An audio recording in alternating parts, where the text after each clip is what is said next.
Now when we got the atlas covered, I'm going to go up into the condyle. Now the condyle is neglected very badly by the average chiropractor. Take the condyle and the sacrum are two parts of our body that is not concerned enough by the average chiropractor. We find so much trouble in the condyles. And that's why you need a 14 by 36 x-ray. It's a must that we have a 14 by 36 x-ray to ascertain whether it's a condyle or an atlas. And the only way you can do it is to get your femur head level and go all the way up to see whether that condyle levels up with your femur head. And if it don't, you've got a condyle adjustment, got a condyle subluxation. The condyle itself normally should balance up with the femur head level, regardless how short your leg is. Regardless, if you got a physiological condition, the occiput will adapt itself with that physiological condition. What do you do if you get a patient that's over 36 inches long? Well, we take another x-ray and top them. Do you try and get the bottom and then take the top in a short film? Yeah, we first, yeah. Now, if it's a long one, we'll have to take another x-ray. We'll first get the bottom part, and then take another 14 by 36 and start measuring from the bottom on up, see? Take two 14 by 36s, if they're too long. Two full spines. Yes, two full spines.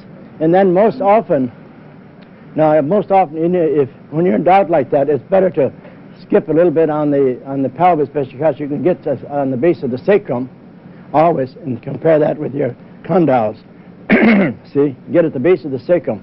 Now here's the thing. Now, if the femur head levels up with the sacrum base, then you don't have to go down to the femur head. Start from the sacrum base and going up and get your occipital level.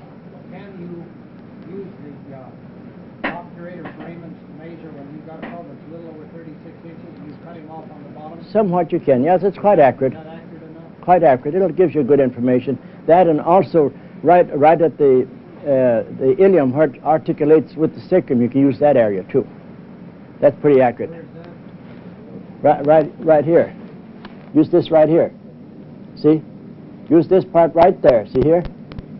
That's more accurate than the obturator. But get it right there if you can get the bottom of it right here and right there. See? That's the reference to check when you have an Yeah. But I mean, in order to check your pelvic level. See? But how about testing my ilii for an AP? For listening. Oh well, you On your ilium. yeah, well you can pick up some of that from the top there too. See? Yeah. Now you can measure from here up to there and from here up to there. See? For the P or the A. See? That would be good then. Yes, you can do that. You can measure. Take your femur head level here up to there. See? Don't go down to here. See? You take it from here up to here. See? From here up to there. See? And also from here. That gives you a good idea. But if it's too big a differential, then instead of take a 14 by 17 of the bottom one, but take a big one so you get the top there, see? Because you can pick up your femur head level for a condyle in through here if you have to, see? And then you can see whether you got a condyle or not, see?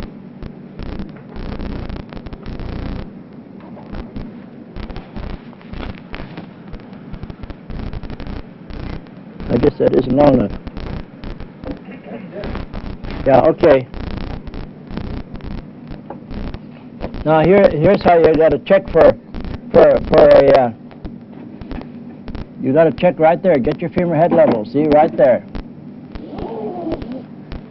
I can't get. But anyhow, you can tell up here now. See, from your block here, that this balances together. So you got a little bit high up on that on this occiput right there. But we'll get into that later. So should the condyle be level with the femur head? Yes, sir. That's how you tell whether the condyle is... That's how you tell whether it's a condyle or an atlas subluxation. Yeah. And that's why you need a 14 by 36 film. You cannot pick it up from a 14 by 17. If you're a chiropractor, you got to have it. If you're a treater practitioner, you can get by with 14 by 17. So if you're a diagnostician, that's fine. But no good for a chiropractor. Now we got a Dr. Tom. We're going to get a condyle superior on, well, we get a condyle AS. Now when we have a condyles anterior and superior on all of these spastic cases. Now, what happens here now, you see, it strips anterior and superior.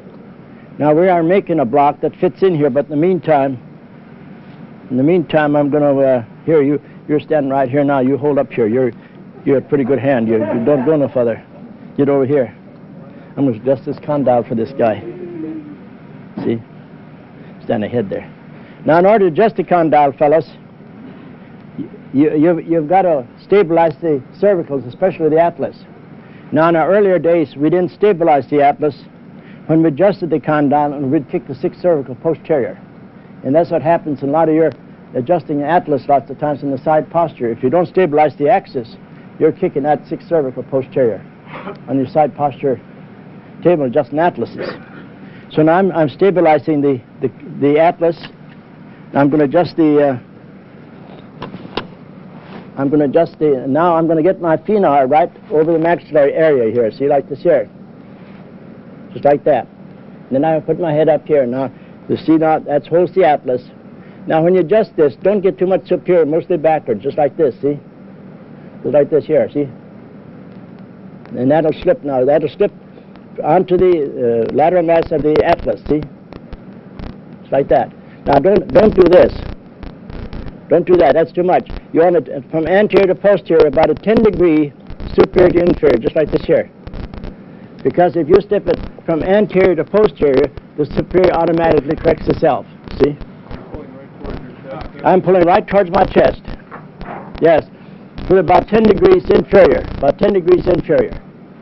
But you must stabilize this. Now, if you have a child, you can lay him down and have him stabilize the atlas. But you must always hold the atlas when you set the condyle into the lateral masses of the atlas. What's that? How do you stabilize that atlas when you do it yourself? Nobody else around to hold it? Oh, you got to get somebody to hold it. You can't do it alone. It's a two-man job. You got to get your receptionist or somebody to hold it. But I've got next time when you come, I'll have a block that fits that. It's adjustable, and you don't have to have nobody hold it. I have a hand hold it from the other side so we can see how. Okay, doctor. You say you do make a block that you put Yeah, in the base? I got a block now that fits up here. See? Yeah, and it fits right there. Yeah, here's an AS right there now. See? See here, fellow. See how that's tipped way back? See where the occiput lays right on top, but see? That's way up. See, that's got to come this way. You run into that very frequently. It's been neglected. Now, here's the thing, too, now. He wants to get that, he wants to get his arm forward, and you want to get it right here. Now, if you're too far back this way, the fingers will crumble.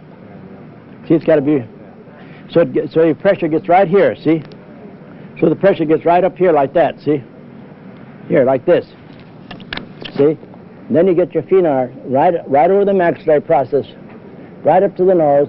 And I like to have my chin like this here. Now, it's real good, see? Just like this here. Just like that. It moves really easy. It's an audible setting of that. You see how that's done? Jack, where do you find the level to put the chin at? Well, that just You let it down too far, you find it. just so it relaxes. Yeah. Well, you can't get it too far. Just so it's relaxed there. See? Did you make that block that kind of the shape of the atlas? Or? Yeah, fits right up to the atlas. You can feel that here, doctor. See, you'll get till the slack is out of it down there. See, and then set it. Bring it forward till the slack is out. Now, now there's too much slack. Now you bring it down like that. Now the slack is out of it. See? Bring it till the slack is out. Here now it wouldn't just, see? You'd whip it. There, now it's ready for setting, see? And the pressure is exerted right here, see? See? The phenars come right here now, see? See? Just like that. See? And then you get the slack out, see? Like that. Now if it's the superior on left, then if superior on left, I like to use my thumb. Get right up on the mastoid. You stabilize it like this here. And now again, fellas, you want to adjust down this way. You mustn't do that. It's got to be from left to right with about 8 to 10 degrees, see? Just like you would an atlas. Just set it right across like this, see? See that automatically sets. You watch this nose now, see? See how that tips? Now if you do this here, it'll wedge. You won't move it. But straight across like you just an atlas, see? Yeah. In other words here now, fellas. Now I gotta get it there, right there. Now it's ready for setting. See here? Then you set it right straight across, see? But not down this way. Just like this here, see? Just like that. Now, what listing would that be? That'd be superior right there. See, I just Right. went on this side so they could see it, see? Yeah. This was superior on the left side. Now, You realize that on the opposite hand, when you do condyles, you always split your fingers here, but when you do the atlas, you always keep them this way. yeah. Yeah, now I'm going to, yes, now I'm going to get it. Now it's superior on left. See, it's superior on left, and it's anterior now, see? Superior on left and anterior. Then we bring it this way, see? See? Superior on left and anterior, right there now. I got to get...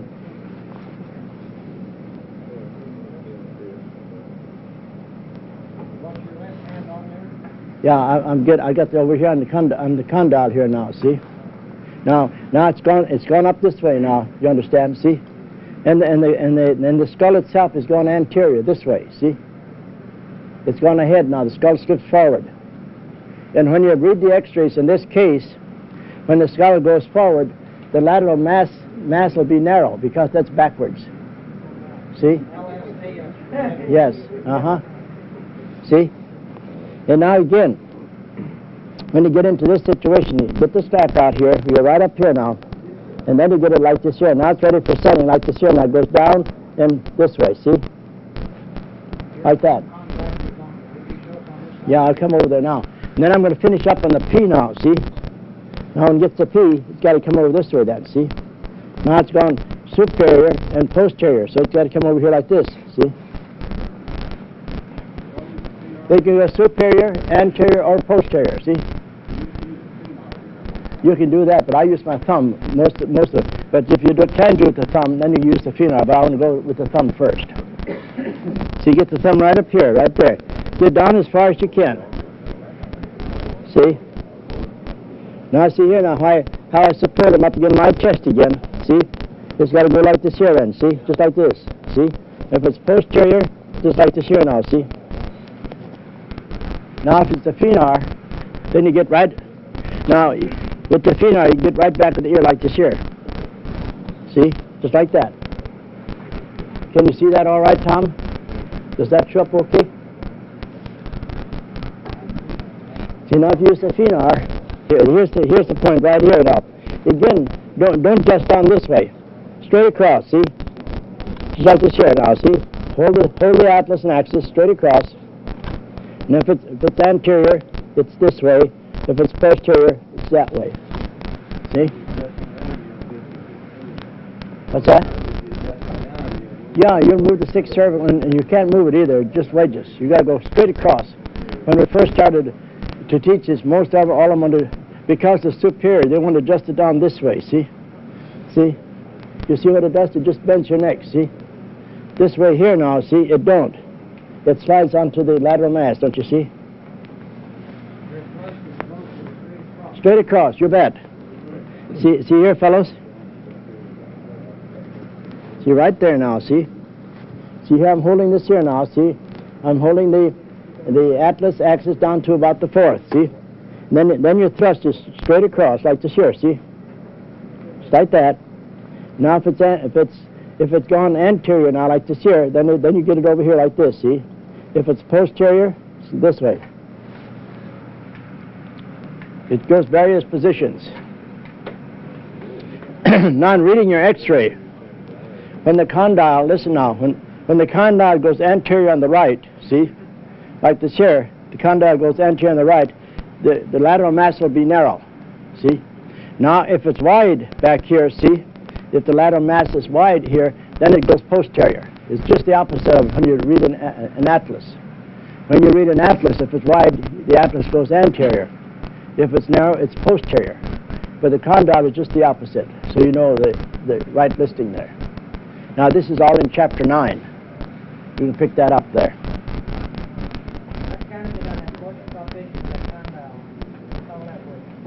Yeah, well, the condyle, it's hard to have motion palpation, but the atlas, yeah, the atlas itself